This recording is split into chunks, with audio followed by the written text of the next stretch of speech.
Hey everyone, welcome back. In this video, I'll show you how to use Proton Pass Autofill in 2026. If you want to log in faster without typing your passwords every time, this guide will help you set it up and use it step by step. First, make sure you have Proton Pass installed on your browser, desktop, or mobile device and that you are signed in to your account.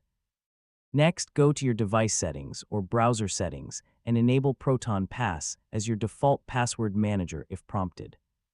Now visit a website or app where you already saved your login details in Proton Pass. Next, click on the username or password field, and Proton Pass should automatically suggest your saved credentials. Now select the correct login from the autofill suggestion to automatically fill in your details. Next, confirm the login by clicking the Sign In or Login button. If autofill does not appear, open the Proton Pass extension manually from the browser toolbar and select the correct account. Now check your Proton Pass settings and make sure autofill permissions are enabled for your browser or device. Next, test autofill on a few different websites to make sure it is working properly. Finally, keep your app updated so autofill continues to work smoothly and securely. And that's it.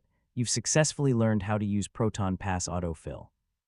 You can now log into websites quickly and securely without typing your passwords. And don't forget to like, share, and subscribe for more helpful tutorials.